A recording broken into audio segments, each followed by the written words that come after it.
everyone, and welcome back to another video with Zenphi. Today I'm going to be showing you a very exciting use case. We're going to be automating the process of sending out custom invoices. We're going to be pulling data from a specific Google Sheet and creating a custom document for each one of the rows. In this example, we're going to be sending invoices to students' parents. Each one has a different grade and thus a different price.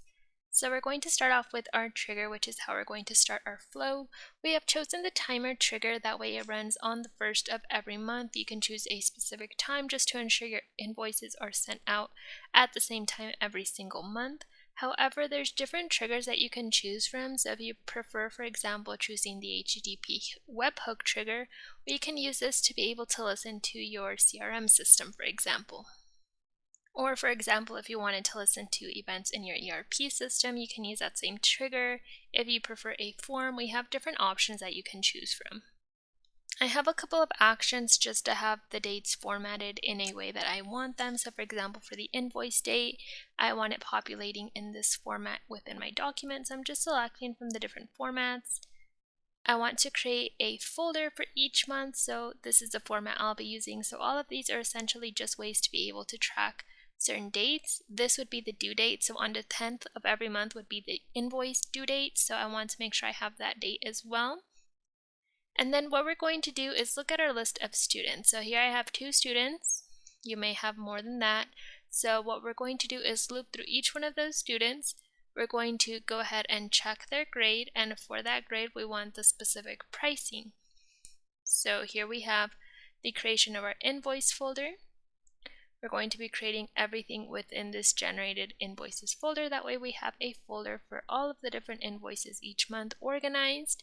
We're going to loop through each one of the students, look up their price as mentioned, so it would be the price that was indicated in their grade.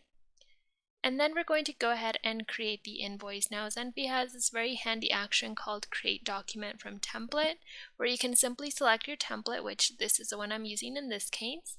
You can indicate the placeholders, which is where we're going to be replacing information, and we can pull this information from steps that were in the flow already. So for example, the name comes from where we loop from each one of the students. I'm saving it in that monthly folder. And then down at the bottom, we're just filling in the information for each student. That way each document is personalized with their information, like their name, their parents' email, the pricing, etc. I'm going to go ahead and send an email to the parent. It'll look like this, and we'll make sure we attach the PDF file for their invoice. You can customize the text here if needed, and if you want to take it one step further, we can even add a pause to be able to remind them in 2 days that we sent them an email containing the invoice previously. This is what mine would look like. Feel free to customize the text as well.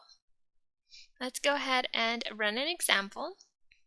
So as we can see, it's run through the majority of the steps. It's created the invoice folder, it's sent the initial email to each one of the students listed in my Google Sheet, and now it's waiting 2 days to be able to send out the reminder email. So let's take a look at what it's created. We have our February 2026 folder here. We have the Google Doc and the PDF for each one of the invoices that were created. We're using their name to name the document. If you want to add a step within your Zenphi flow to be able to delete the Google Doc version, or if you don't want the PDF version, all of these steps are customizable. If we open up the document, we can see it introduced the information correctly. For example here, Jamie is in 3rd grade, amount due $300.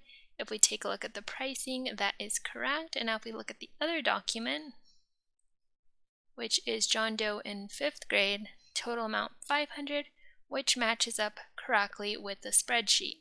Here we have an example of the email that would arrive to the parents. And the only thing that would be left would be that reminder email.